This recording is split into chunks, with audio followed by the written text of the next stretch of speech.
সপ্তাহ দুয়েক আগে সবজির দাম খানিকটা কমলেও এখন আবারও লাগামহীন। বেশিরভাগ সবজির দরেই সেঞ্চুরি। কিছুটা কমার পর ফের বেড়েছে পেঁয়াজের দাম। এমন অবস্থায় সংসারের খরচ সামলাতে ক্রেতার হিমশিম দশা কাটছে না।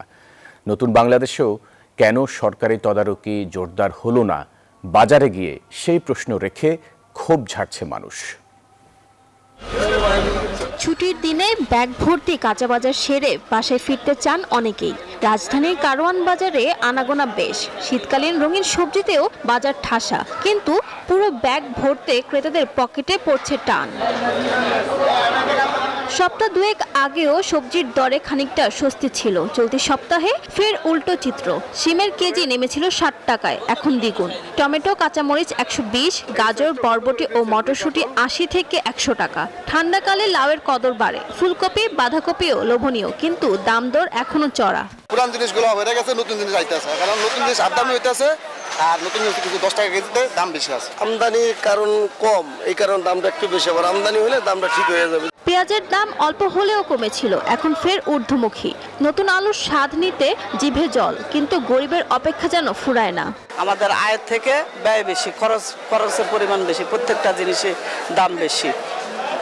চাল ডাল হতে কাঁচা সবজিটা এখন মানে নাগালের বাইরে। লোকে যে পরিমাণ সবজি খাওয়ার দরকার ছিল সে পরিমাণ সবজি খেতে পারছে না।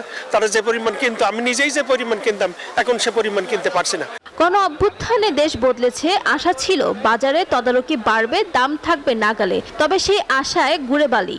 যে দাম এক বাড়াইতে এরা বাড়ায়, কিন্তু কমানোর সময় এরা কমায় না। এটা তো আমাদের দেশে বড় সমস্যা, কারণ কোনো মনিটরিং নাই, কোনো জবাবদিহিতা নাই। দোকানদাররা বলছে এলসি বন্ধ, সেই কারণে ইন্ডিয়া থেকে মাল আসে না, এসে পেঁয়াজ বিভিন্ন জিনিস।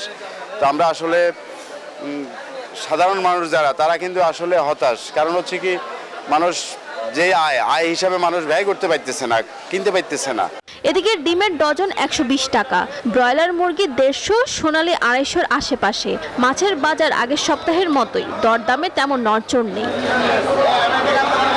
ফারজানা রিয়া, নিউজ 24, ঢাকা।